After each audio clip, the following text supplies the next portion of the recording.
and a member of the Israeli expat community here in the Bay Area. I am the daughter and granddaughter of strong, independent women and the mother of 2 girls. I'm not typically an activist, but I am today. I'm active because I'm afraid for the future of my homeland, the future of disadvantaged populations there, Jewish and Arab, Israeli and Palestinian, and especially the future of women. What you see here is performance art by members of my community intended to shock you into seeing the slippery slope a nation can take from democracy to a halakha, a religious ultra-orthodox theocracy. Hundreds of women have been participating in similar handmade displays across Israel. This is part of a movement called Recreating Reality. It's non-partisan, and participating in it are religious and secular women, Arab and Jewish, Muslim and Jewish.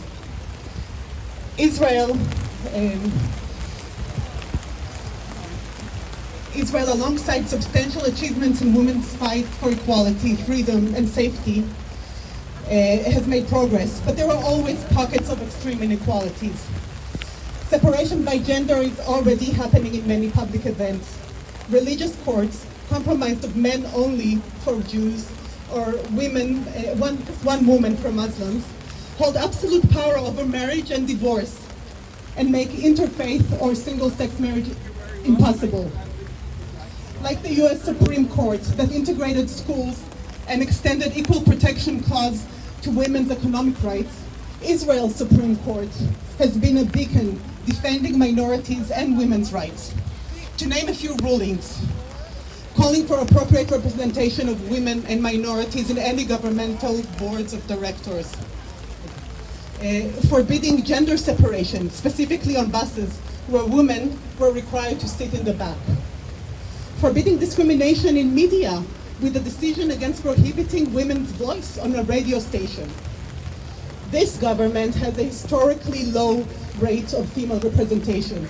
Only 14% of members of the coalition, the Knesset coalition members, are women. Busha. Only 18% of government ministers are women, and mostly for made-up positions. We are not here, when we are not there, our interests are not prioritized. And we see the proposed legislation promoted by this government includes: Israel will not join the Istanbul Convention. This is an international convention setting standards for prevention of violence against women. Israel will institute gender separation in public events.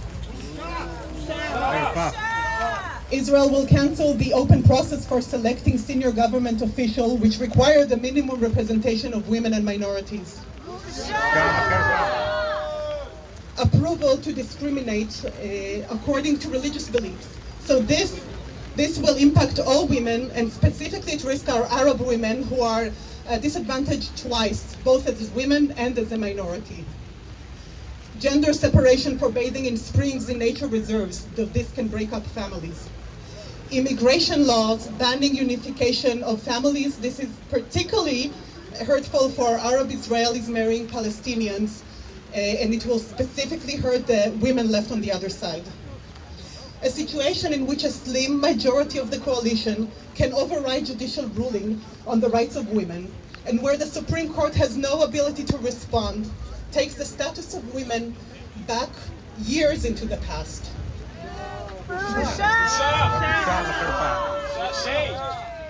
We must not let this government attack our rights and take us backwards. Do not be mistaken, this is not an internal Israeli matter.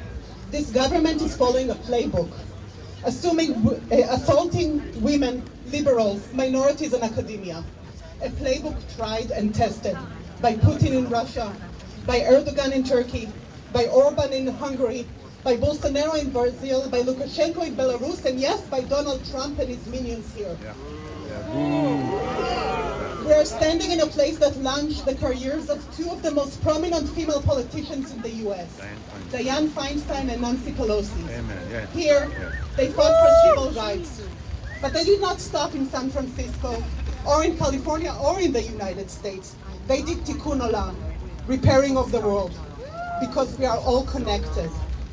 Therefore, you should be outraged, because what happens today in Israel is carefully studied, fine-tuned, to be replicated in other democracies. January 13, 2021, on the floor of the House, January 13, 2021, on the floor of the House, Speaker Nancy Pelosi quoted the last lines of a poem by Israeli writer Ehud Manor.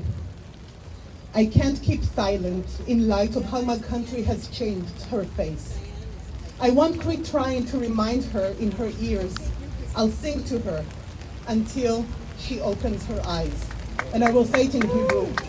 לא אשתוק כי ארצי שינקה את פניה, לא אוותר לה, אזכיר לה ואשיר כאן באוזניה, עד שתפקח את עיניה. Thank you very much.